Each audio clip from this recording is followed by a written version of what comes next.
اگر ہم ہر جگہ دیر سے پہنچ رہے ہوں, ہم ہر جگہ غصہ کر رہے ہوں, ہم چھوٹا موٹا کوئی نشہ پان چھالیاں کرتے ہوں, تو ہمارے ایک دماغ کے اندر جو نا ایک چائے ابلی ہوئی جس طرح ہوتی ہے ویسا دماغ چلتا رہتا ہے. تو ریکی, میڈیٹیشن اور مراقبہ یہ تمام چیزیں ان چیزوں کو ٹھہراؤ میں لے کر آتی ہیں, جو اس میں ایک ٹائم لگتا ہے. ایسا نہیں کہ آپ نے ریکی سٹارٹ کیا میڈیٹیشن اور 2 دن کے بعد آپ ٹھیک ہو جائیں گے. It take some time. دوسری بات یہ جو میری فیلڈ سے زیادہ قریب تھی وہ یہ تھی کہ نظر تو لگتی ہے لیکن اس کا مطلب یہ بھی نہیں ہے کہ ہر چیز پہ لگتی جائے. آپ ٹھوکر کھا کے گر گئے تو نظر لگ گئی, آپ کا کاروبار فوراً خراب ہو گیا تو نظر لگ گئی. ہماری اپنی ذاتی کوتاہیاں بھی بہت ہیں, اپنے بھی فالٹس ہوتے ہیں نا, بالکل, جو میں نظر کا نام دے دیتے ہیں. ہاں جی, ہم ہر چیز نظر کی نظر کر دیتے ہیں اور پھر اس کو نظر بھی نہیں کرتے کہ ہوا کیا تھا, اس پر دوبارہ نظر بھی نہیں ڈالتے, پھر ہم اس پہ نظر بھی نہیں ڈالتے کہ ہر چیز نظر کی نظر. کہ جیسے کہ میں اب ترقی, دیکھیں کسی بھی چیز کا اوپر جانا ایک نظر آتا ہے کہ کسی نے ترقی کی, اب جب وہ ترقی کو مینٹین کرنے کا ٹائم آتا ہے تو وہ ڈھیلا پڑ جاتا ہے. زبردست. ٹھیک ہے, وہ آدمی سونے لگتا ہے, وہ کاروبار میں دیر سے جانے لگتا ہے, وہ راتوں کو دیر سے جاگنے لگتا ہے, تو پھر ہلکے ہلکے اس کا کاروبار ڈکلائن فیز پہ آنے لگتا ہے. پھر اس کے گھر والے یا اس کا جو کلچر ہے ہمارا, جو انڈو پاک خاص طور پہ کلچر تھا, وہاں سے ہماری یہ باتیں شروع ہوتی ہیں کہ فیاض نے تو بڑا اچھا کاروبار سٹارٹ کیا تھا, 2 مہینے میں بیٹھ گیا. پھپھو کی نظر لگ گئی, پھپھو کی نظر لگ گئی, ہے تاثر ہے. ماں کی طرف سے آ رہا ہے تو پھپھو کی نظر لگ گئی, باپ کی طرف سے آ رہا ہے تو ماموں کی نظر لگ گئی. یہ تاثر ہے, اگینسٹ ہی چلنا ہے. ایسا ہوتا ہے. ہاں ارے سر, یہ جو پوائنٹ ہے نا, یہ بڑا میں میرے چبھ رہا تھا یہ کہ میں مجھے موقع ملے کہ ہم ہر چیز کو نظر کا الزام نہ دیں, ہم اپنی کوتاہیاں, کیونکہ ہمارا جو ڈیفنس میکینزم ہے, سستی ہے ہماری, جو ڈیفنس میکینزم ہے وہ اپنی غلطی کو نہیں مانتا. اگر ہم سے کوئی غلطی ہوتی ہے تو ہم سب سے پہلے کہتے ہیں کہ ان کی وجہ سے میں لیٹ ہو گئی, یا فلاں, جو بھی آپ نشہ کرتے تو آپ کہتے ہیں میں اس لیے کرتا ہوں کیونکہ. تو ایک بات تو یہ ہو گئی. دوسری بات یہ کہ ہم نے کرن صاحبہ جیسے جو شوز کرتی ہیں مختلف چینلز پہ, میں بھی ایسے لوگوں سے ملنے گیا جو کہ ہر بیماری کا علاج ہوتا ہے اور جن کو خود کو علاج کی شدید ضرورت ہوتی ہے. میں نے جو نوٹ کیا ہے کہ ان کے اندر جو الہام انگیزی ہے, جو ڈیلیوژنز ہیں, وہ جو قبر میں سے ہڈیاں نکلواتے ہیں یا وہ عجیب و غریب بال توڑواتے ہیں, تو جب ہم ان کو بیٹھ کے انٹرویو کرتے ہیں تو ہمیں لگتا ہے کہ یہ خود ایک نفسیاتی مرض کا شکار ہے, جس کو عموماً بائی پولر ڈس آرڈر کہتے ہیں, جس میں عجیب و غریب اسپرچل پاور ان کو محسوس ہونے لگتی ہے. اور ایسے لوگ ان لوگوں کے ساتھ کنیکٹ ہو جاتے ہیں, جس طرح ابھی ہم نے بات کی تھی, جو نفسیاتی طور پہ بیچارے منتشر ہوتے ہیں. تو وہ دونوں کا جو ایک قسم کا سینرجی ہوتی ہے, وہ پھر ایسی دکانداری ان کی چلنا شروع ہوتی ہے. عمران بھائی جیسے کو تیسا والی مثال یہاں پر جو ہے وہ فٹ ہو جاتی ہے, لیکن یہاں جو ہم بات کر رہے ہیں, جیسے حسد سے یہ بات شروع ہوئی تھی, تو میرے پاس ایک سوال آپ کے لیے رکا ہوا تھا, کیونکہ ایک محاورہ ہم اکثر و بیشتر پڑھتے آتے ہیں, رکشے کے پیچھے, بس کے پیچھے, ٹرک کے پیچھے لکھا ہوتا ہے جی محنت کر حسد نہ کر. تو یہ حسد کی شروعات تو بتا دی علماء کرام نے, سب نے بتا دیا کہ جی جادو جو ہے, بری نظر جو ہے, اس کی شروعات ہو رہی ہے حسد سے. حسد کی شروعات یہاں سے, اس جملے سے کیا ہمیں نہیں مل جاتی کہ جو لوگ محنت نہیں کر رہے وہ حسد کر رہے ہیں؟ تو کیا ایسا نہیں ہے کہ ہمیں محنت کی طرف زیادہ دھیان دینا چاہیے بنسبت یہ کہ ہم حسد کرنا شروع کر دیں؟ اس کے اوپر پہلے میں ایک چھوٹا سا لطیفہ اگر اجازت ہو تو. جی جی جی, آپ لطیفہ سنائیں, پھر میں بھی آپ سے سوال اور تاکہ جو نا یہ کے بعد ہم پھر حضرت سے بھی ایک سنیں. جی جی, وہ تو ماشاءاللہ مجموعہ لطائف ہیں. تو وہ ایک آدمی نا محنت کرنے والا نہیں تھا, جیسے آپ نے فرمایا, وہ دعا کر رہا ہے کہ اے اللہ مجھے بھینس دے دے, مجھے ٹریکٹر دے دے, مجھے زمین دے دے. تو خواب میں بتایا گیا کہ تجھے اگر 1 ملے گی تو تیرے جو مد مقابل چودھری ہے نا اس کو ڈبل ملیں گے. تو پہلے تو کہتا نہیں مجھے ایسی چیز نہیں چاہیے, پھر کہتا ہے یار بیڑا غرق بھوک سے مر رہے ہیں, کچھ تو آنے دو نا. آمین اس نے کر لی تو معاملہ شروع ہوا, یہ جو دعا مانگتا ہے ادھر سنگل ادھر ڈبل, ادھر سنگل ادھر ڈبل. تو کچھ عرصے میں ادھر بھی 1000 بھینس, ادھر 2000 ہو گئی, سارا معاملہ بڑھتے بڑھتے آخر چونکہ وہ حسد کی بیماری میں پھنسا ہوا تھا, تو ایک دن کہنے لگا اللہ مجھے کانا کر دے, اس کو اندھا کر دے. اللہ اکبر. اور میرے گھر کے آگے 1 کنواں کھود دے, ادھر 2 کھود دے. اللہ اکبر. تو جب انسان ان بیماریوں میں پڑتا ہے تو خود بھی کانا, دوسروں کو بھی اندھا, اور اپنا بھی بیڑا غرق دوسروں کا بھی, اور خود بھی کنویں میں گرتا ہے, دوسروں کو بھی گراتا ہے. تو باقی ایک چیز ہے, اب میں آؤں گا اعمال کی طرف.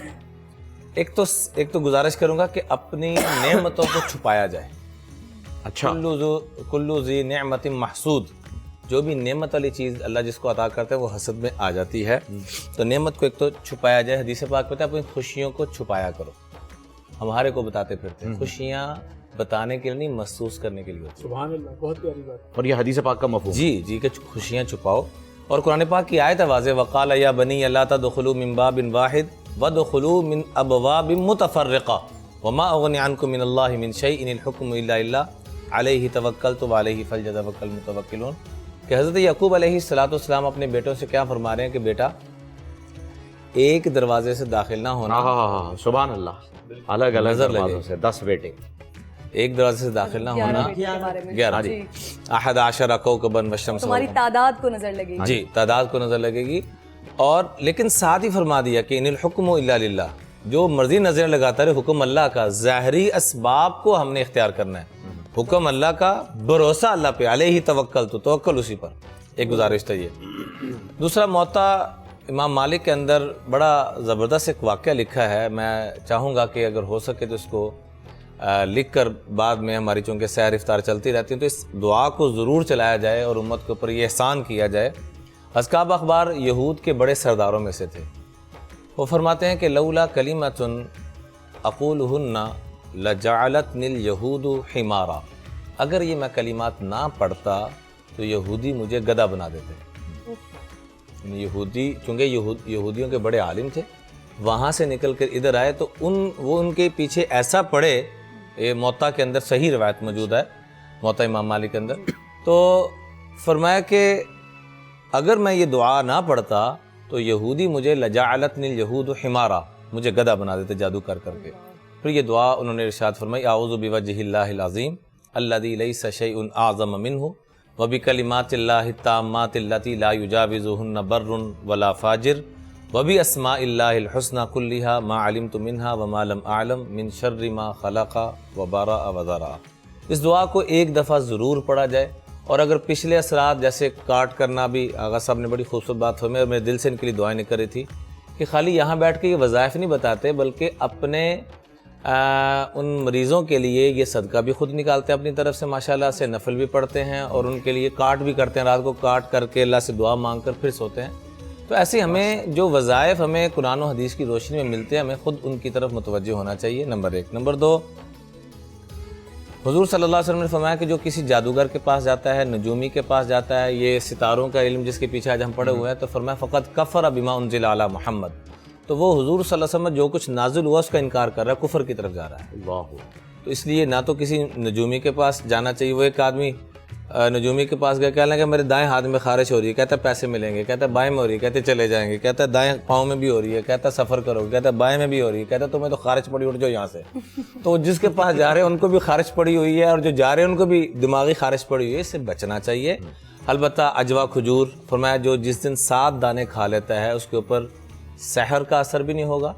سحر جادو کو کہتے ہیں، اور اس کا لفظی ترجمہ جو بنتا ہے چھپی ہوئی چیز، چھپی ہوئی چیز، اور بعض دفعہ تخیلاتی بھی ہوتی ہے، جیسے کہ قرآن پاک میں اس کا ذکر بھی ہے سحروا اعین الناس، اور بعض دفعہ حقیقت بھی ہوتی ہے۔ تو بہرحال ساری چیزوں کو چھوڑ کر 100 باتوں کی ایک بات کروں گا، انا عند ظن عبدی بی، اللہ تعالیٰ فرماتے ہیں جیسا گمان کرو گے نا میں ویسے کروں گا۔ سبحان اللہ، بڑی خوبصورت بات۔ قال موسیٰ ما جئتم به السحر ان اللہ سیبطلہ، وہاں پر بھی موسیٰ علیہ السلام کے ساتھ جو معاملہ ہوا وہ کیا ہوا کہ وہ جو جادوگر لے کے آئے تھے نا، وہ اصل میں حقیقت میں سانپ نہیں تھے، وہ شعبدہ نظر بندی کر دیتے ہیں، جسے نظر بندی کہتے ہیں، من سحرهم انها تسعى، تو وہ سحروا اعین الناس اور یخیل الیہ من سحرهم انها تسعى، وہ آنکھوں کا دھوکہ کہہ لیں، آنکھوں کے اوپر وہ شعبدہ بازی کہہ لیں، اس لیے فرمایا کو آپ کو ہوا میں اڑتا ہوا بھی نظر آنا کہ بہت پہنچی سرکار ہے، تو یہ کوئی معیار نہیں ہے۔ معیار کیا ہے کہ اللہ اور اس کے محبوب علیہ السلام کا کتنا فرمان۔ شیخ عبد القادر جیلانی کا فرمان علی جی بالکل، ہوا میں کسی کو اڑتا ہوا دیکھو، پانی پر کسی کو چلتا ہوا دیکھو، تو اس کو یہ کوئی معیار نہیں۔ معیار کیا ہے؟ اللہ کی مانتا ہو، حضور علیہ السلام کی اطاعت کرتا ہو، اور صحابہ کرام اہل بیت اعظام کی محبت رکھتا ہو، اولیاء کی قدر کرتا ہو۔ اور آخر میں ایک جملہ عرض کر کے بات ختم کرنا چاہوں گا۔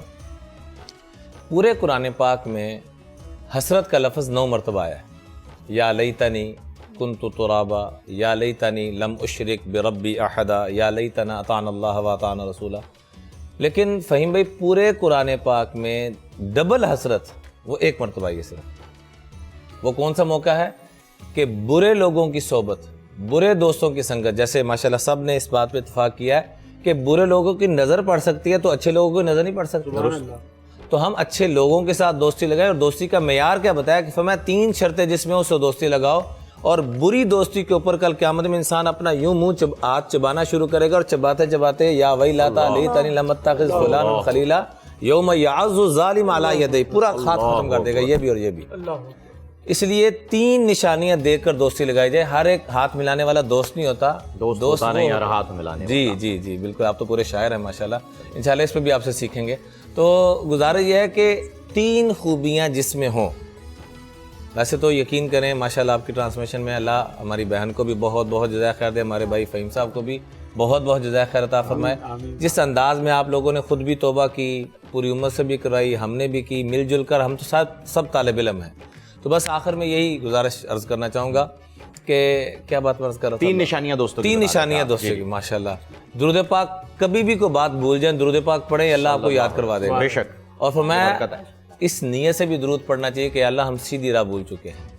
ماشاءاللہ. اس نیت سے بھی. تو 3 نشانیاں جس کو دیکھ کے اللہ یاد آ جائے, جس کے پاس بیٹھے تو آپ کے علم میں اضافہ ہو اور وہ خود بھی باعمل ہو. ماشاءاللہ بڑی خوبصورت آپ نے بات کی. اور اب کیونکہ فہیم ہم نے اس پورے سیگمنٹ میں آج آغاز سے اب تک نظر بد اور جادو کے حوالے سے ڈسکس کیا ہے, اور اب ہماری کوشش یہ ہوگی کہ جب ہم آزان بریک کے بعد واپس آئیں تو جادو کروانے والے, کیونکہ یہ ایک گھناؤنا عمل جو کسی کی زندگی برباد کرنے کے لیے باقاعدہ جادو کرواتے ہیں, اپنی انرجی خرچ کرتے ہیں, اپنا پیسہ خرچ کرتے ہیں, ان کے لیے اللہ رب الجلال کیا فرماتا ہے, ان کی دنیا اور آخرت کس طرح سے برباد ہوگی. علماء کرام کی موجودگی میں انہی سے جانیں گے اور کوشش کریں گے کہ ان تمام چھوٹے ذہنوں تک اور نادان ذہنوں تک یہ میسج پہنچانے کی کوشش کریں کہ وہ کیسے اپنی زندگی اور آخرت کو برباد کریں. ایک اور رات میں لیلۃ القدر کی تلاش کی ہوگی. یقیناً 23ویں شب کی تاخرات کو آج اسی طرح سے منایا ہوگا انشاءاللہ العزیز جس طرح سے آقا علیہ الصلوۃ والسلام نے تعلیم فرمائی ہے اس حوالے سے کہ طاق راتوں میں کس طرح عبادات کیا کرتے تھے. اتنی عبادات کیا کرتے تھے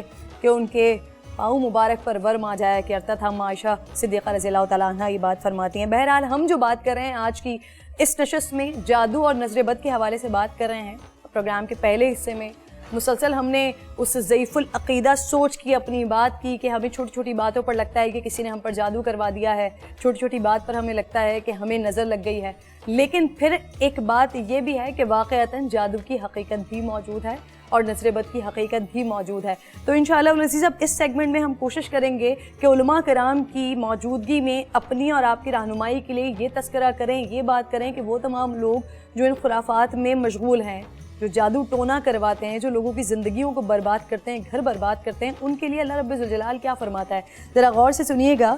قرآن مجید کی آیات میں اللہ رب الجلال فرماتے ہیں وہ ان دونوں سے کچھ ایسا کلام اور ایسا جادو سیکھتے ہیں کہ جس کے ذریعے وہ آدمی اور اس کی بیوی کے درمیان جدائی پیدا کر دیتے ہیں. اللہ تعالیٰ مزید فرماتے ہیں کہ ان کو پتہ تھا کہ جو بھی یہ جادو سیکھے گا آخرت میں اس کا کوئی حصہ نہیں ہے. علمان الحفیظ, یعنی کہ ہم تمام لوگ جو یہ سوچتے ہیں کہ ہم کسی کے اوپر جادو کروا دیں حسد کی وجہ سے, اور کسی کو اچھا دیکھا تو اس کو زندگی برباد کروا دی, ان کے لیے نہ دنیا میں کوئی جگہ موجود ہے نہ آخرت میں کوئی جگہ موجود ہے. سبحان صاحب, قرآن پاک میں اللہ رب الجلال کمپلیٹلی مکمل طور پر واضح طور پر فرما رہے ہیں, لیکن عقل پھر بھی ہمیں نہیں آ رہی ہے. بسم اللہ الرحمن الرحیم. یہ جو قرآن کریم کی آیات کا ترجمہ آپ نے پیش کیا تو یہ جادو کی سب سے خطرناک قسم ہے اور جس کو سب سے زیادہ مبغوث ترین عمل قرار دیا. یفرق بین المرء و زوجہ, کہ میاں بیوی کے درمیان تفریق اور جدائی ڈالنا. چونکہ اس سے بنیادی طور پر 2 افراد متاثر نہیں ہوں گے, 2 خاندان متاثر ہوں گے, اور انہی خاندانوں کے انتشار اور ناچاکیوں کی وجہ سے معاشرے کا سکون غارت ہو جائے گا. حدیث پاک میں ایک بڑا عجیب واقعہ ہے کہ اس شیطان کا باقاعدہ ایک اس کی مجلس لگتی ہے اور یہ اپنے تخت پہ بیٹھتا ہے, اور جو سارے شیاطین ہوتے وہ آ کر اس کو اپنی رپورٹ اور کارگزاریاں سناتے ہیں کہ ہم نے آج کیا کیا. کسی سے نماز چھوڑوا دی, کسی سے روزہ توڑوا دیا, کسی سے گناہ کروا دیا. تو شیطان سب کو بس وہ ہلکے سے ریمارکس دے کے فارغ کر دیتا ہے. ایک شخص آ کے کہتا ہے کہ آج میں نے ایسا کام کیا کہ میاں بیوی کے درمیان جدائی ڈالی. تو حدیث پاک میں ہے کہ شیطان اس کو تھپکی دیتا ہے اور کہتا ہے کام تو تم نے کیا, شاباش. بالکل شاباش لیتا ہے, شاباشی. اور یہ جو فرمایا نا ما لہو فی الآخرۃ من خلاق, ایک مسلمان مومن کے لیے اس سے بڑی محرومی کیا ہوگی کہ آخرت میں اس کا کوئی حصہ نہیں. اور دوسری آیت میں ایک عجیب بات ارشاد فرمائی وَلَبِئْسَ مَا شَرَوْا بِهِ أَنفُسَهُمْ، اسی سے آگے کہ بہت برا ہے جو انہوں نے خریدا. جیسے نہ دنیا کے لیے نفع اور نہ آخرت کے لیے، نہ آخرت کے لیے نفع. جیسے عمران بشیر صاحب نے بھی اس بات کی طرف اشارہ کیا کہ جادو تو کفر ہے، کرنے والا بھی کافر ہے، لیکن جو کاہن جادوگر کے پاس جائے اور اس کی کہانت اور جادو کی تصدیق کرے یہ جانے والا بھی کافر ہے. اللہ، جی جی یہ اہم نقطہ ہے. اور رسول اللہ صلی اللہ علیہ وسلم کی واضح حدیث میں سنانے لگا من اتا کاہنا فصدقہ بما یقول فقد کفر بما انزل علی محمد صلی اللہ علیہ وسلم، کہ جو کسی کاہن نجومی کے پاس جائے اور اس کی کہانت کی تصدیق کرے، اس پر یقین لے آئے، تو اس نے کفر کیا اس شریعت کا جو محمد عربی صلی اللہ علیہ وسلم پر نازل ہوئی. تو یہ جو بنیادی بات ہے نا کہ آخرت میں وہ محروم ہو جائے گا، اللہ کی نظروں میں وہ گر جائے گا، اور پھر جو ہے وہ جنت سے جو ہے وہ بے دخل کر دیا جائے گا. ایک حدیث مبارکہ میں رسول اللہ صلی اللہ علیہ وسلم نے فرمایا اجتنبوا السبع الموبقات.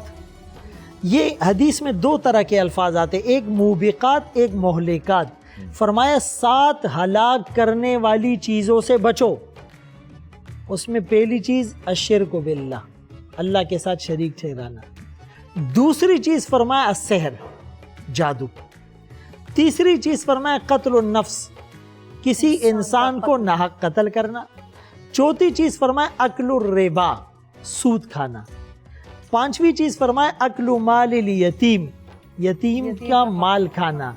دیکھیں قرآن نے یہ نہیں کہا یتیم کا مال نہ کھاؤ، ولا تقربوا مال الیتیم، یتیم کے مال کے قریب بھی نہ جاؤ. قرآن نے یہ نہیں فرمایا اکثر موقعوں پر کہ زنا نہ کرو، ولا تقربوا الزنا. وہ اسباب، وہ فیکٹرز، وہ عوامل جو ریزنز بن سکتے ہیں، آپ اس کے قریب بھی نہ جاؤ. To be on the safe side ہم کہتے ہیں نا. اگر ہمیں پتہ چل جائے کہ یہاں پر ٹافیاں ہیں اور 100 ٹافیاں ہیں، ایک میں زہر اور پوائزن ہے، تو ہم اس میں سے ایک بھی نہیں اٹھائیں گے. ہم کہیں گے to be on the safe side, میں بھی جس ایک کو میں اٹھاؤں اسی میں زہر ہے. یعنی دنیا میں تو ہم اتنا ڈر رہے دنیا کے نقصان سے، آخرت کے نقصان سے ہم نہیں ڈر رہے. میں آج یہ میسج دینا چاہوں گا کہ چھٹی چیز جو میں بتا رہا تھا، فرمایا کہ میدان جنگ میں پیٹھ پھیر کر بھاگنا، اور 7ویں چیز فرمایا کہ پاک دامن عورتوں پر الزام لگانا. آج یہ الزام تراشی ہو رہی ہے. تو جس طرح ہم جادو سے ڈرتے ہیں، جس طرح ہم نظر بد سے ڈرتے ہیں، جس طرح ہم کرونا سے ڈرتے ہیں، کاش اس طرح اللہ کی نافرمانی سے ڈر جائے، کاش اس طرح ہم گناہوں سے ڈر جائے. ایک بہت بڑے عالم سے حرم شریف میں میری ملاقات ہوئی، تو میں نے کہا حضرت کچھ نصیحت فرما دیں. تو انہوں نے کہا قرآن کی ایک آیت نہیں، آدھی آیت، اس پر عمل ہو جائے نا تو دونوں جہانوں کی نجات کا ذریعہ ہے، کامیابی کا ذریعہ. اور وہ آیت کیا ہے؟ وَذَرُوا ظَاهِرَ الْإِسْمِ وَبَاطِنَهُ، گناہ چھوڑ دو وہ ظاہری ہو یا باطنی. یہ جو ہم کہتے ہیں نا صغیرہ اور کبیرہ گناہ، یہ بھی شیطان کی چال ہے.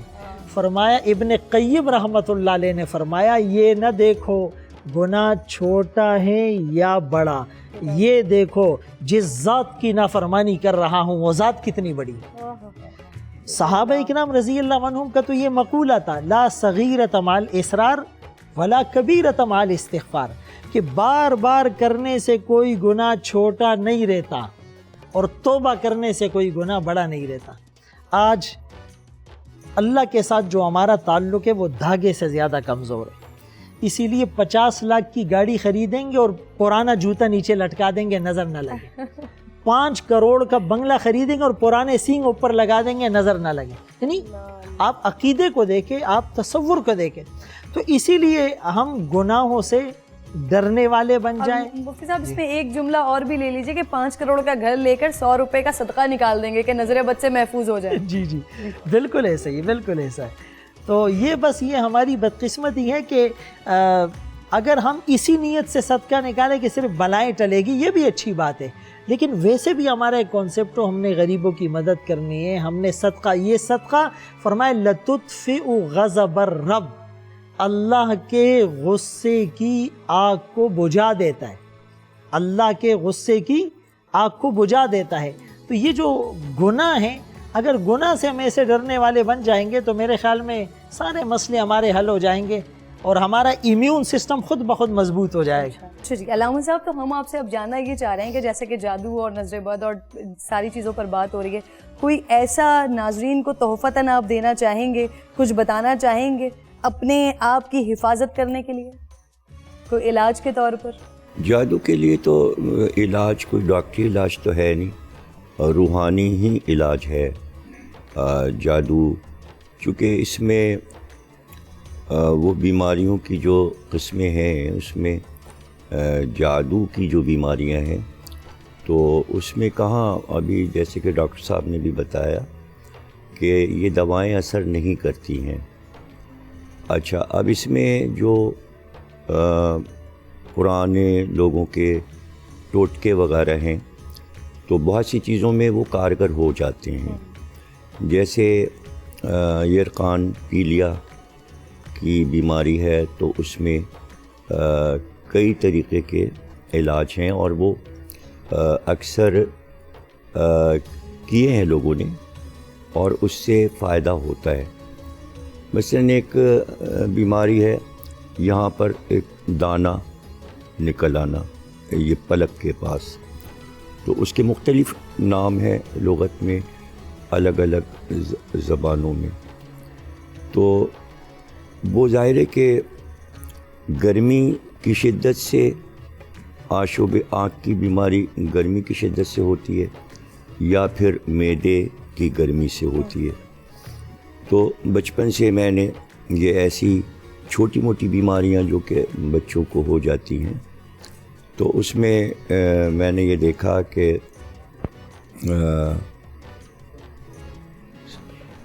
یہ نکل آیا اور تکلیف ہوتی ہے اس میں، چونکہ بالوں کے اوپر وہ پک جاتا ہے، دانہ سا ہوتا ہے۔ تو انہوں نے کہا کہ بھئی 7 بار آپ ایسے اس کو رگڑیں خوب، جب یہ گرم ہو جائے 7 بار تو ایسے کر کے لگا لیں۔ تو وہ بچوں کو بتا دیتے تھے، وہ اپنا انہوں نے کیا، ٹھیک ہو گیا۔ ایک یہ تھا، اور ایک یہ بتاتے تھے کہ یہ دانہ جیسے آنکھ میں نکل آیا تو 7 بیری کے پتے لیے اور اس کو سیک میں لگا کے اور دھوپ میں لگا دیے، جیسے جیسے وہ سوکھتے جائیں گے سوکھتا جائے گا۔ تو اس طرح کے فیس بک پہ بہت لوگوں نے ڈالے اور میں نے تو خیر بچپن میں دیکھے بھی ہیں، کتابوں میں بھی پڑھے ہیں، اس کے اوپر کتابیں بھی ہیں۔ جو کتابیں جادو پہ لکھی گئی ہیں اس میں جو میں نے جادو کا مطالعہ کیا ہے، جادو کچھ ملکوں میں خاص ہے، مطلب ہندوستان میں چونکہ ہندوؤں کا یہ مذہبی مسئلہ ہے، منتر، تو ان کے منتر ہیں، وہ منتر پڑھے جاتے ہیں اور جادو جگاتے بھی ہیں۔ دیوالی میں جادوگر جتنے ہیں وہ سب جمع ہوتے ہیں اور جادو جگاتے ہیں۔ تو ان چیزوں کو میں نے پڑھا بھی اور بعض چیزیں بچپن سے جوانی تک ہندوستان میں میں نے دیکھی بھی کہ وہ جادو کس کس طرح اور کن کن چیزوں سے ہوتا ہے اور جادو کیسے جگایا جاتا ہے۔ پھر اس کے بعد میں نے کتابوں میں بھی بنگالی جادو الگ ہے، مصر کا جادو الگ ہے، یہودیوں کے جو جادو ہیں، اچھا یہودی بہت ماہر تھے جادو میں، تو جب ہجرت کر کے مسلمان آئے تو 1 سال تک 1.5 سال تک کسی مسلمان کے ہاں کوئی بچہ نہیں ہوا، کوئی ولادت نہیں ہوئی۔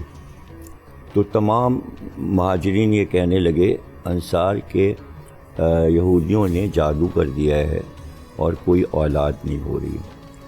تو سب سے پہلے امام حسن علیہ السلام کی آمد ہوئی تو پوری امت نے اس کو جشن کی طرح منایا کہ گویا جادو کٹ گیا اور اللہ نے ہمارے اوپر سے جادو کاٹ دیا۔ اسی لیے رسول خدا نے بھی اس کو 1 ہفتے تک دعوت کی اور آپ دمبے قربان کرتے رہے اور آپ تمام مسلمانوں سے کہتے رہے آؤ میرا بڑا نواسا ہے. تو اس طرح یہ برکتی چیزیں ہیں. اچھا ابھی ایک ڈاکٹر صاحب نے ایک بات کہی کہ نظر لگنا اور ایک یہ کہ خود اپنے بارے میں نہیں سوچتے. تو اس میں اسلامی طور پر وہ اسباب جو خیر و برکت اور وہ اسباب جو نحوست کے ہیں. تو اب نحوست کی جو چیزیں ہیں اور جو منع ہیں ہر طریقے سے کہ اس سے نحوست ہوگی، تو اگر اس پر ایک مسلمان لا علمی میں نادانی میں عمل کر رہا ہے اور یا جان کر رہا ہے، تو اب جو کچھ اثر ہوگا وہ خود اپنا ذمہ دار ہے اور اس بلا کو جو وہ لایا ہے اس نحوست پر عمل کر کے لایا ہے. مثلاً بھائی علامہ صاحب جیسے کہ مفتی صاحب نے بھی بات کی اور قرآن پاک میں بھی اس کا تذکرہ موجود ہے، کفر کر رہا ہے تو یہ ایسا شخص جو جادو کر رہا ہے یا کروا رہا ہے کافر ہے، اس کی سزا ہے اور وہ کفر تو ہے. وہ کافر جادو کرنے والا بھی کافر ہے، جو کروا رہا ہے وہ بھی گناہ گار ہو رہا ہے. اور ظاہر ہے کہ یہ انسانیت کا بھی گناہ ہے جی، اور شریعت کا بھی گناہ ہے، دینی گناہ بھی ہے، اور اسلام نے تو خیر منع کیا ہے ان چیزوں کو. بالکل ٹھیک ہے. فہیم صاحب آپ کی اجازت سے میں عابد بھائی آپ سے یہ پوچھنا چاہ رہی ہوں کہ ہم دیکھتے ہیں خواتین میں گھروں میں، علامہ صاحب نے بڑا کھل کے، آپ تمام لوگوں نے ماشاءاللہ یہ بڑا کھل کے بات بتا دی کہ جادو کرنے والا کروانے والا ان کے لیے آقا علیہ الصلوۃ والسلام نے کیا تعلیمات فرمائی ہیں، قرآن پاک میں اللہ رب ذوالجلال کیا فرماتا ہے، صحابہ کرام اس بارے میں کیا کچھ بتاتے رہے ہیں. ذرا یہ بتا دیجیے گا کہ ہم گھروں میں وہ ماحول دیکھتے ہیں کہ اگر بیوی ہے، وہ شوہر ہے اپنی بیوی سے محبت کر رہا ہے یا ایک ساتھ رہتے ہیں گھر میں یا اچھا ان کے ساتھ برتاؤ ہوا ہے، تو فوراً ماں نے یہ کہہ دیا کہ بیوی نے جادو کروا دیا ہے، تو اس طرح سے یہ بھی تہمت کے ہی زمرے میں آئے گی بات. اس کے لیے کیا گناہ ہے؟ بسم اللہ الرحمن الرحیم. سب سے پہلے تو بغیر کسی ثبوت کے کوئی بھی بات کرنا، الزام لگانا، بہتان ہو یا تہمت ہو یا مختلف مواقع پر اس کے مختلف نام، یہ حرام ہے. یہ چاہے کسی کی بھی طرف سے ہو. اور ہمارے ہاں چونکہ بیماری حسد کی ہے جسے شروع سے چلا آ رہا ہے ہمارا موضوع، تو اس حسد کی وجہ سے لوگ جو ہے وہ جب کسی قربت کو دیکھتے ہیں تو ویسے ہی باتیں کرنا شروع کر دیتے ہیں کہ یار یہ تو اسی کے ساتھ گھومتا رہتا ہے، اس نے کچھ کرا دیا ہے، یہ تو اب اسی کی بات مانتا ہے اور کسی کی مانتا ہی نہیں ہے. تو یہ دوستوں میں بھی ایسا ہوتا ہے اور فیملیز میں بھی ایسا ہوتا ہے. تو یہ صرف جو ہے بغیر ثبوت کے بات کرنا واقعی یہ بہت بڑی جرأت ہے اور قیامت کے دن اس کا جواب دینا پڑے گا. جو علامہ بات کر رہے تھے علاج کے حوالے سے، تو میرے ذہن میں تھا کہ میں عرض کروں کہ نظر بد جو ہے، اگر آغا صاحب اجازت دیں تو جی تو ہمارے ہاں یہ ٹوٹکا مشہور ہے کہ جو لال مرچی ہے ثابت جو ہے، اس پر اگر 9 مرتبہ آیت الکرسی پڑھ کر جس پر نظر ہو اس پر سے 9 مرتبہ گھما لیا جائے اور اس کے بعد اسے آگ میں ڈال دیا جائے، تو اس سے بھی نظر بد ختم ہو جاتی ہے. یہ بڑا آسان سا ایک ٹوٹکا ہے. اور آیت الکرسی ویسے ہی متعدد مواقع پر اس کا بیان آیا، اور یہ جادو سمیت، نظر بد سمیت جو ہے وہ بہت سے روحانی اور جسمانی امراض کا علاج ہے. تو یہ ایک ٹوٹکا گھر میں اگر مائیں اپنے بچوں کے لیے کر لیا کریں یا گھر والوں کے لیے، تو بڑا آسان ہے، کسی کے پاس جانا نہیں پڑے گا. میں نے سنا ہے رات کے وقت 3 دفعہ آیت الکرسی پڑھ کے اور زوردار 3 دفعہ تالیاں بجانے سے، کیا اس سے بھی کوئی حصار بن جاتا ہے؟ اب تالی بجانا ہے تو شاید شیطانی عمل ہے، پلیز اس پہ بھی رہنمائی کر دیں. اصل میں تالی تو اس طرح نہیں بجائی جاتی، اگر ویسے ہی جو ہے وہ ایک اپنے ہاتھ کو دوسرے ہاتھ پر مار دیا جائے، اس سے بھی آواز پیدا ہو جاتی ہے. تو ضروری نہیں ہے کہ وہ گویوں کی طرح ہی تالیاں بجائی جائیں. یہ ٹوٹکے کے طور پر خواتین ٹوٹکے کے استعمال طور کرتی ہیں پر نا، جو ہے وہ بیان کیا جاتا ہے، تو اس میں حرج نہیں کہ. اور اسی طریقے سے جو قل اعوذ برب الفلق، قل اعوذ برب الناس اور آیت الکرسی ہے، یہ جادو کی کاٹ کے لیے اگر 21 مرتبہ اس کو پڑھ کر پانی پر دم کر لیا جائے اور وہ پانی مریض کو پلایا جائے یا مریض خود دم کرے تو اپنے اوپر جو ہے وہ اس کو دم کر لے، اور ساتھ میں جہاں سوئے تو اس بستر پر بھی اور جو آس پاس دیواریں اس پر تھوڑا سا اپنے ہاتھ سے اس کو جھڑک لے، تو انشاءاللہ اثرات بد اور یہ جادو جو ہے اس کو 21 دن میں یہ ختم ہو جائے گا۔ یہ میرے ذہن میں آ رہی تھی بات، میں نے کہا آغا صاحب کے سفر میں شامل ہو جاؤں تاکہ تھوڑی یہ والی نیکیاں مجھے بھی مل جائیں۔ اچھا، یہ تو اب بات یہ ہے کہ واقعی ہم اتنی بڑی شب میں ہیں، شب لیلۃ القدر ہے، اس رات میں بھی جادو کرنے والے کی بخشش نہیں ہوتی۔ اللہ حدیث پاک میں جن لوگوں کی بخشش کا جو ہے وہ منع کیا گیا ہے، اس میں جو جس طرح علامہ صاحب نے بھی اشخاص گنوائے مدارج جو گناہوں والے ہیں، اس میں جادو والا جو کاہن کے پاس جانے والا ہے، کروانے والا، کرنے والا، وہ بھی اسی طریقے سے اپنے دل میں کسی مسلمان کے لیے کینہ رکھنے والا، حسد رکھنے والا ہے، تصویر بنانے والا یہ بھی اس میں داخل ہے، اسی طریقے سے شراب کا عادی وہ بھی اس میں داخل ہے، اور زنا کا عادی یہ بھی اس میں داخل ہے۔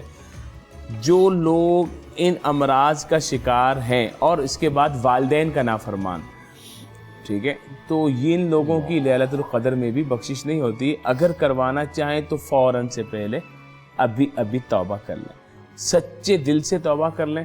اور جس طرح فضل سبحان بھائی نے بتائی بات کہ صغیرہ اور کبیرہ جو ہے وہ ہم اس میں رہتے ہیں، تو اس میں ایک چیز کلیئر کرتا ہوا چلو کہ گناہوں کی تو 2 قسمیں ہیں، صغیرہ اور کبیرہ، لیکن صغیرہ پر اصرار جو ہے وہ اس چھوٹے کو بڑا گناہ بنا دیتا ہے، تو صغیرہ پر اصرار کبیرہ کر دیتا ہے۔ اور میں نے آپ کو پہلے بتایا تھا کہ توبہ کی امید پر گناہ کرنا بہت بڑی جرأت ہے، بعض لوگوں نے اسے کفر بھی لکھا ہے کہ توبہ کی امید پر گناہ کفر ہے، تو مراد ان کی بھی یہی تھی کہ ہم جو ہے وہ شیطان نے ہمیں اس چکر میں ڈالا ہوا ہے کہ چھوٹا گناہ یار کر لو، چھوٹا گناہ کوئی نہیں ہوتا، جب گناہ ہے وہ گناہ ہے، جو اللہ کی نافرمانی ہے وہ نافرمانی ہے، چاہے وہ چھوٹی نافرمانی ہو یا بڑی نافرمانی ہو۔ تو اللہ رب العزت آج کی شب کی برکت سے ہم سب کو محفوظ فرمائے، مامون فرمائے، اور جادو ٹونے سمیت، نظر بد سمیت ہر آصیب و بالا اور مصیبت سے محفوظ فرمائے۔ آمین آمین آمین۔ آپ کے لیے سوال ہے، نیلم صاحبہ ہیں کہکشاں ان کی والدہ کا نام ہے، نمازوں میں رکعتیں بھول جاتی ہیں، چیزیں رکھ کر بھول جاتی ہیں۔ نمازوں میں رکعتیں اگر آپ بھول جاتی ہیں تو آپ خوش ہو جائیے کہ ڈکیتی ہمیشہ اس جگہ پہ ہوتی ہے جہاں پہ کچھ مال ہوتا ہے، تو الحمدللہ آپ کے پاس ایمان کی بہت بڑی دولت ہے، اور یہ نمازوں کی پابندی کر رہی ہیں آپ ماشاءاللہ، اور اس میں رکعتیں بھول بھی رہی ہیں۔ بہت سارے لوگ نمازوں میں صورتیں بھی بھول جاتے ہیں، تو یہ شیطان جو ہے وہ آپ کے پیچھے لگا ہوا ہے، کیونکہ آپ اللہ تبارک و تعالیٰ کے کلام سے جڑی ہوئی ہیں، نمازوں سے جڑی ہوئی ہیں، تو اس میں کوئی گھبرانے کی، کوئی پریشانی کی بات نہیں ہے۔ ہمارے پاس ایسے کیسز آتے ہیں کہ ہمیں نماز میں وسوسے آتے ہیں، تو الحمدللہ یہ ساری اچھی علامتیں ہیں، آپ کو ماشاءاللہ خوش ہونا چاہیے اس سے۔ اور جب بھی کوئی چیز بھول جائے تو کہتے ہیں درود پاک پڑھ کے لی جائے، جب آپ کوئی بات بھول جائیں بات کرتے ہوئے تو درود پاک پڑھیں، آپ کو بات یاد آ جائے گی۔ کوئی چیز رکھ کے بھول جائیں، فوراً درود پاک پڑھ لیجیے، آپ کو انشاءاللہ یاد آ جائے گی وہ چیز۔ درود شریف پڑھتے ہوئے کوئی چیز ڈھونڈیں، آپ کو انشاءاللہ مل جائے گی۔ تو رات کو سونے سے پہلے 100 مرتبہ درود ابراہیمی پڑھ کے اپنے اوپر دم کر کے پانی پی کر سوئیں انشاءاللہ تعالیٰ، یہ آپ کا حافظہ بھی اچھا ہوگا۔ اور ہر نماز کے بعد 11 مرتبہ سر پہ ہاتھ رکھ کے یا قوی ہو یا قوی ہو یا قوی، اس طرح پڑھ کے بھی اپنے آپ کو دم کریں، انشاءاللہ تعالیٰ آپ کے مسائل حل ہوں گے۔ اور ایک وظیفہ جو اس طاق راتوں کی برکت سے میں رمضان المبارک کے آخری عشرے میں روزانہ دے رہا ہوں، رات کو سونے سے پہلے 11 مرتبہ سورہ قدر پڑھ کے اللہ تعالیٰ سے دعا مانگیے۔ اور ابھی تک اس وقت تک جن ہمارے دیکھنے والوں نے، بہن بھائیوں نے، پوری دنیا میں ماشاءاللہ یہ ٹرانسمیشن آپ کی دونوں بہن بھائیوں کی وجہ سے بہت پسند کی جا رہی ہے، تمام علماء کو بہت سراہا جا رہا ہے، تو میں آپ لوگوں سے درخواست کرتا ہوں خدا کا واسطہ، ابھی تک جس نے صلاۃ التسبیح کا اہتمام نہیں کیا، ابھی بھی صلاۃ التسبیح کا اہتمام کر لیجئے۔ اور انسان کے اندر جو اس کا ایک جسٹس ہوتا ہے، ایک ضمیر ہوتا ہے، وہ بتاتا ہے کہ یہ رمضان المبارک میرا کیسا گزر رہا ہے، یہ عبادتیں میری کیسی گزر رہی ہیں۔ تو یہ اگر آپ جاننا چاہتے ہیں کہ یہ رمضان اور یہ عبادتیں اللہ کی بارگاہ میں آپ کی مقبول ہو رہی ہیں یا نہیں ہو رہی، تو آپ اپنے اندر پوچھئے کہ تم کو اس رمضان کا 12 مہینے رکھنے کا اس کی خواہش ہے، یا تم فوراً عید کا انتظار کر رہے ہو۔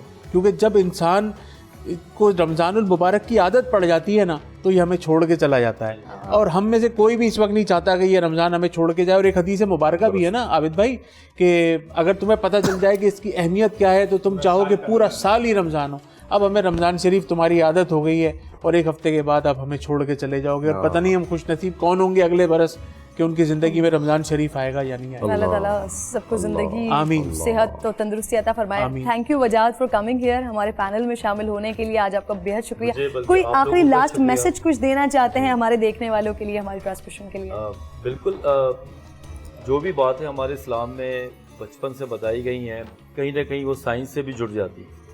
جو چیزیں انہوں نے دنیا میں ہمیں کرنے کو بتائی گئی ہیں کتابوں میں, وہی چیزیں ہم ڈاکٹرز مریض کو بتا رہے ہوتے ہیں کہ لوگوں کے ساتھ کیسا سلوک کریں, کیا کریں, انر ہیپینس کیا ہے, لوگوں کے ساتھ خوش کریں گے تو آپ کو کیا فیل ہوگا. تو بے شک ہائیجین, صفائی ستھرائی کا بے تحاشا خیال رکھیں, جو کہ بیماری بھی آج کل ہے. دوسرا یہ کہ وہ کہتے ہیں نا کہ what goes around comes around. جیسا آپ دوسروں کے لیے گمان کریں گے, جو بھی ایکٹ کریں گے وہ چیز آپ کے پاس پلٹ کے آئے گی, اور یہی زندگی کی خوبصورتی ہے. تو کوئی بھی کام دوسرے پہ الزام لگانے سے پہلے آپ اپنے گہربان میں جھانکیں. اگر آپ صاف ستھرے ہیں, آپ پازیٹیو ہیں, تو پھر جادو وادو یہ کچھ بھی سب پیر کی دھول ہے. بس اللہ کا ایمان آپ پہ ہو اور آپ جناب نمازیں پڑھیں. بے شک ماشاءاللہ, اللہ پہ ایمان رکھنا. وجاہت صاحب بہت ہی خوبصورت بات آپ نے کی کہ ہم یہ ساری چیزیں اپنے اندر خود لے کر آتے ہیں. یہ جو انر پیس, انر ہیپینس کا آپ نے ذکر کیا ہے, سائنس آج کیا ہے؟ آج سائنس میں ساری وہی باتیں ہیں جو قرآن پاک میں بتلا دی گئی ہیں. کیا یہ بات آپ کو آپ کے گائنیکالوجسٹ نے نہیں بتائی کہ قرآن پاک میں جو لکھا ہوا ہے وہ اسی طریقے سے یہ سارا پروسیس چلتا ہے؟ کیا بگ بینگ تھیوری کے بارے میں آپ نے قرآن پاک میں نہیں پڑھا؟ کیا یہ جو کائنات کا رب ہے تو کیا خالی دنیا کا ہے؟ یہ کائنات کا تذکرہ پہلے سے ہی نہیں کر دیا گیا؟ اگر صرف دنیا کا رب ہوتا تو کلام پاک میں بتا دیا جاتا کہ میں دنیا کا رب ہوں, لیکن وہ کائنات کا رب ہے, اور ان کائنات کو آج سائنس ہی تو ڈسکور کر رہی ہے. تو سائنس اور دین ایک ساتھ ہی ہے. بے شک جو سائنس کو پتہ چلا ہے دین سے پتہ چلا ہے, اور 1400 سال پہلے ہماری تعلیمات فرما دی گئی تھی, اس سے ہی جو ہے وہ نفع آج سائنس نے بھی حاصل کیا ہے, اور یہ ساری تعلیمات وہی ہیں.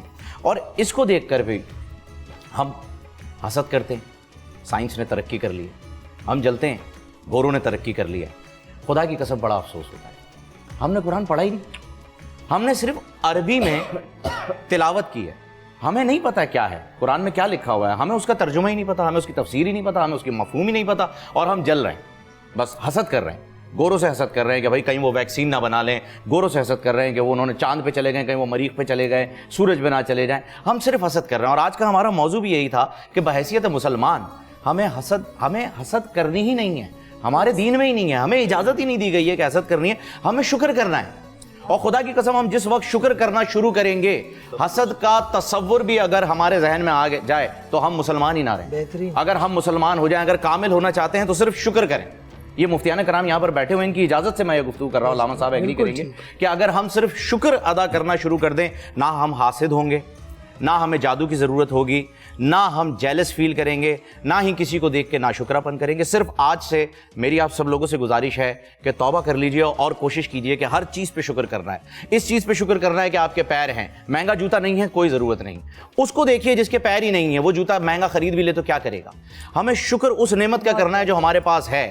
ہمیں اپنی آنکھوں کا شکر ادا کرنا ہے کہ اللہ تعالیٰ نے ہمیں آنکھیں دی ہیں. ہم کسی نابینا کو دیکھیں تو کیا اس کی دنیا رہ جائے گی جس میں اندھیرا ہی اندھیرا ہے. ہمیں اس بات کا شکر کرنا ہے کہ ہمارے ہاتھ سلامت ہے, ہم اپنا کام خود کر سکتے ہیں. ہمیں اس سے حسد نہیں کرنی ہے جس نے مہنگی گھڑی پہنی ہوئی ہے. ہمیں صرف اور صرف شکر کرنا ہے, اور خدا کی قسم ہم اس حسد سے باہر نکل جائیں. پر نور سحر اور ذکر خدا, نبیوں کی مدح سرائی. پیغام سنا اے باد صبا, پر کیف ساتھ آئی. پوشیدہ ہے ایمان کی راہ اللہ کی کتاب مقدس میں.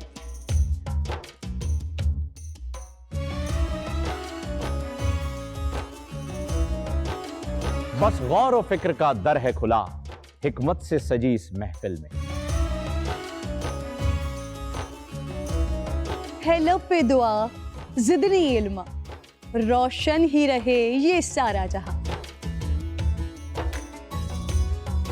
رم جھم رحمت کی گھٹا, ہر ایک نے ہدایت پائی. نعمت اور برکت سے سجا افطار و سحر کا دسترخواں.